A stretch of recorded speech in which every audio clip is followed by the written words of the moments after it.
Hello everyone and welcome back to Beatly Tone's Beatles channel. Lovely to have you here. Thanks for joining me for this video and I hope you're all doing well. Now today, the 8th of October, I've been up to the Bloomsbury Theatre in London and I've spent the afternoon in the company of around a few hundred Beatles fans and Beatles historian Mark Lewisohn, who's been doing his Evolver 62 show and describing the Beatles year of 1962 in a very informed and entertaining way, and I thought I'd tell you about it. If there are any Beatles fans out there who are not familiar with Mark Lewisohn, he's a British guy and generally accepted by all Beatles fans as being the world's greatest authority on the Beatles, the #1 Beatles historian. And I first came across him in the 80s when he used to write for Beatles Monthly. He used to do the latest news section of this magazine. First generation Beatles fans will remember the Beatles book that used to come out in the 60s. There were 77 original editions of that kind of went up to the time when the Beatles split up, but they started reprinting them in 1976, which was around the time when I became a Beatles fan. So I started collecting them there, and they went past the original 77 editions and just carried on going and going and going well into the noughties. And this edition here from September 1991, the news section written by Mark Lewisohn, where he tells about the possibility of a George Harrison tour of Japan with Eric Clapton that December. But of course he's written quite a few books: the Beatles recording sessions, the Beatles Chronicles, and of course the enormous tome that is Tune In. He is also involved in the anthology series and the Beatles at the BBC. And because Mark Lewisohn is telling the story of 1962, the format of the show was 62 short stories, each one represented by an artifact that he had on a big screen behind him. And as he went into each one, we saw more and more images on the screen behind him that helped tell the story. The whole show was just over sort of 2 hours, so he doesn't spend a lot of time on each little story, but he gets straight to the point and there's no fluff, and he tells the story in a very entertaining way and sometimes with humour. And I'm not going to tell you all of them because I haven't got time, and plus, even though it only happened a few hours ago, this old brain can't remember 62 stories. But I'll tell you about a few of them that did stick in my mind. But one thing that really comes across is that Mark Lewisohn is a seeker of the truth, and just because something is a well repeated good story, it doesn't mean that it's a true story. And he kind of, sometimes you feel like he's going out of his way to disprove a well-known story in search of the truth, and that is something that I found really interesting about him as a bloke. One such story was the legendary sacking of Pete Best from the band. Now, Pete, the perennial hanger-on to the Beatles story, has always maintained that he was never told why he was sacked from the band. And obviously there were lots of rumours as to the reason why that were floating around the fan base in Liverpool, the most popular being that Paul wanted him out of the band because Pete was considered to be better looking than Paul, and all the girls like Pete, and Paul was jealous of that, and that's probably something that has stuck in his mind, and he's almost adopted that as being the reason rather than the real reason, which he is perfectly aware of, because Mark Lewisohn produced and showed us all the letter that Pete was sent from Brian Epstein telling him the reason why he was sacked, that being that he wasn't up to the desired or required standard for the band. And then, of course, anyone that has listened to the Deca tapes or the Complete Silver Beatles album or the tracks on Anthology 1 that Pete plays drums on will realise that that is the exact reason why he got sacked, particularly his performance on Love Me Do. I mean, Pete just wasn't a very good drummer. And it is really as simple as that. Another often repeated story, and a story that I think I've even heard Paul McCartney or George Harrison repeat, was that the Beatles became aware of American music by the artists, that they covered on their, their early albums where we were doing cover versions. People like Arthur Alexander and the Shirelles, and songs written by Goffin King and Larry Williams and people like that. That they became aware of these artists via the American sailors that were coming in on ships from America and docking at Liverpool, and these sailors brought these records into Liverpool. But Mark Lewisohn said that's absolute nonsense, because the Beatles were managed by Brian Epstein, who owned a record shop, and the Beatles would just go into his record shop where they had, listening booths where they could hear the latest records and buy the latest records. And he showed, to sort of make a point of it, he showed a picture of John Lennon with a record under his arm in a Nems bag. They had a very distinctive, design on the bag. And another well documented story blown wide open. Mark was very keen to demonstrate that story with his own catchphrase, "shops, not ships," to make that point, and he used it several times during the show. Another really well-trodden story that was disproved by Mark Lewisohn during the show was that of the Deca rejection, and we've always been led to believe that Deca rejected the Beatles, and Dick Rowe went his entire life being known as the bloke who turned down the Beatles. Guitar bands are going out of fashion and all that caper.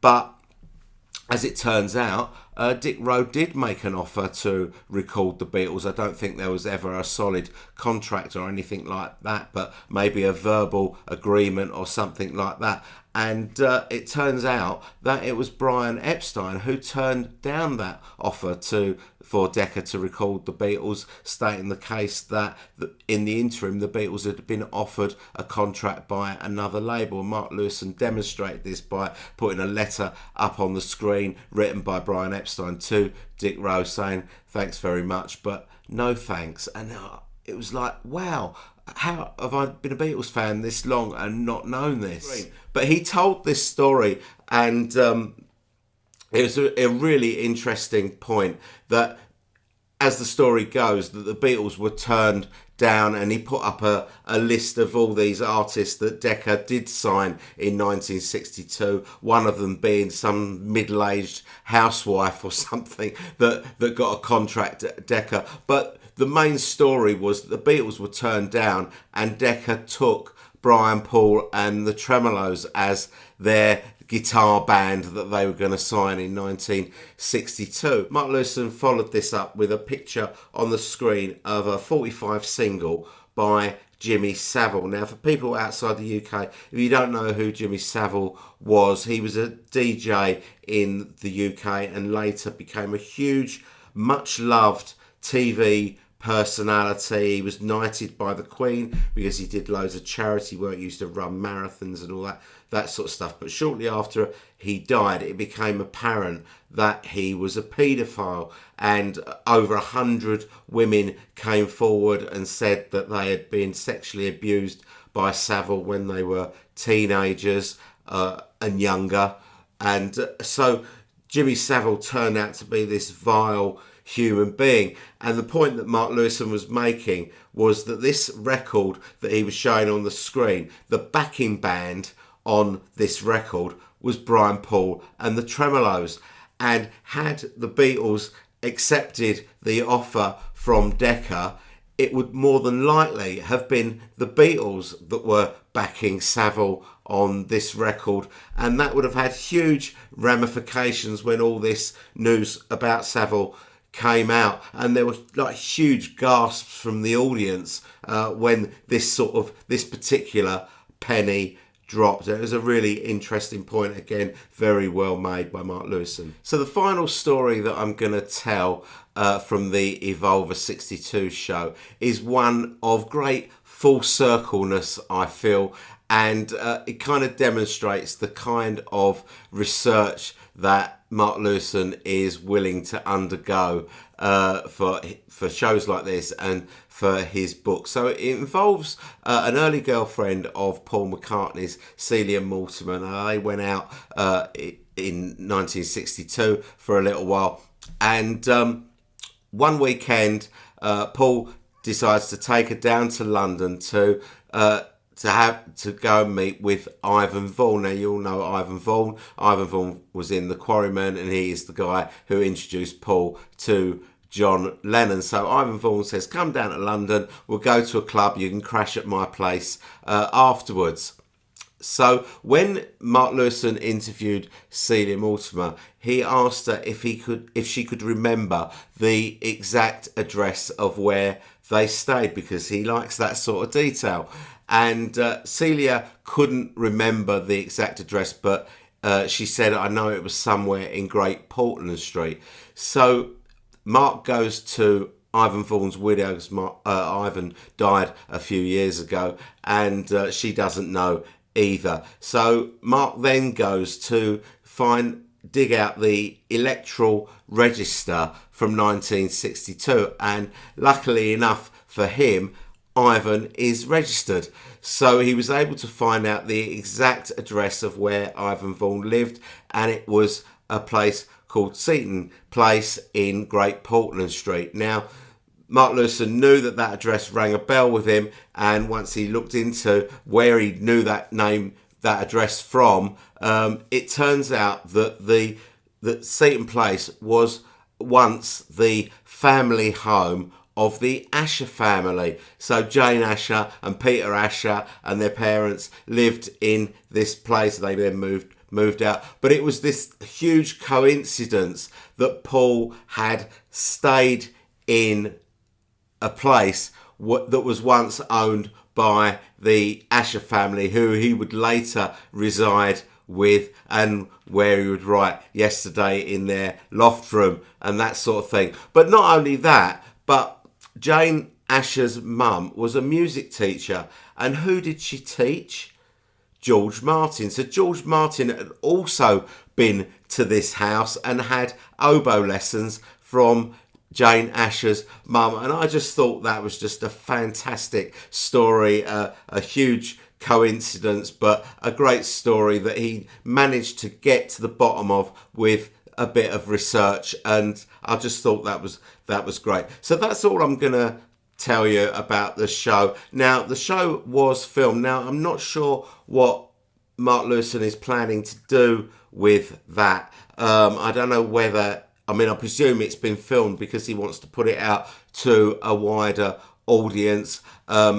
And if he does, I would urge everyone to watch it. I'm not sure whether he's taking this show on the road, whether it's going in different places around the UK, or he's going to take it overseas. I don't know. But if it turns up somewhere near you, again, I would urge you to go and see it, because it is absolutely fantastic, very entertaining, very informative, and just a really great show, and everyone should see it. Because what Mark Lewisohn does with this show is, you've got all these facts sort of buzzing around, but what he does is he puts it in beautiful context, chronologically, of 1962. And I learned a lot from this show, and I think everyone probably will. It is really great. So if you get the chance to see it, do go and see it. Now, so that's all from me.